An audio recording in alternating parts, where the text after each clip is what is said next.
નમસ્કાર, star India TV ન્યૂઝમાં આપનું હાર્દિક સ્વાગત છે। હું છું હેમલતા ત્રિવેદી। આપ જોઈ રહ્યા છો સ્ટાર ઇન્ડિયા ટીવી ન્યૂઝ। સત્યની વાતે સત્યની સાથે।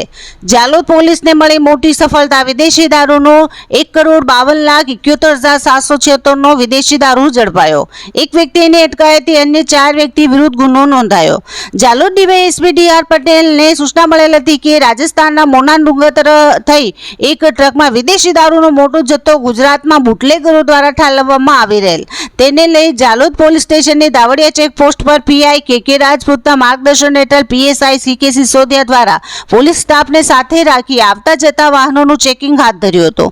બાતમીવાળું ટ્રક RJ0 GB1698 રાજસ્થાનના મોના ડુંગર તરફથી આવી રહેલ હતી। પોલીસ દ્વારા સિમેન્ટના ટ્રક ઉપર ચડી ચેક કરતા પોલીસ ચોકી ઉઠી હતી।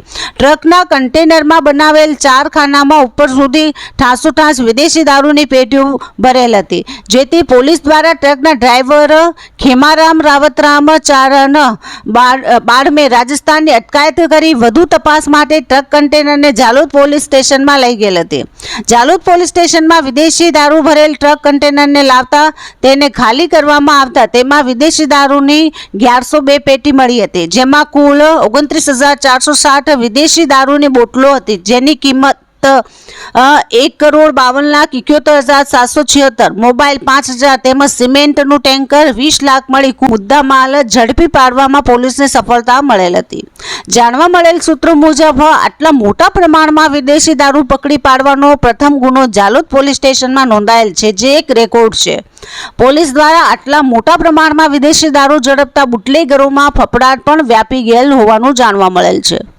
જાલોદ પોલીસ દ્વારા ટ્રકના ડ્રાઈવરની વધુ પૂછપરછ કરવામાં આવતા તેણે કહ્યું હતું કે અસલારામ ભીમારામ ગોરસિયા બાડમેરે ટ્રક વડોદરા ખાતે લઈ જવા માટે બોલાવેલ હતો અને આ માલ ભરી આપનાર ભૂરારામ કાળુરામ ચારણ બાડમેરે આ વિદેશી દારૂ ભરેલ ટ્રક વડોદરા શેટ્ટી શર્માને લઈ જઈ આપવાનું કહ્યું હતું। પોલીસ દ્વારા ટ્રક માલિકની તપાસ કરતા આ ટ્રક મોહનરામ રાધારામ બછરાઉ બાડમેરનું હોવાનું માલુમ પડેલ હતું। આમ જાલોદ પોલીસને પકડાયેલ એક આરોપી અને અન્ય 4 એમ કુલ 5 વ્યક્તિઓ વિરુદ્ધ ગુનો નોંધી આગળની તપાસ હાથ ધરેલ છે। સ્ટાર ઇન્ડિયા ટીવીનો જાલોદ રિપોર્ટર પંકજભાઈ પંડિત, જિલ્લા દાહોદ।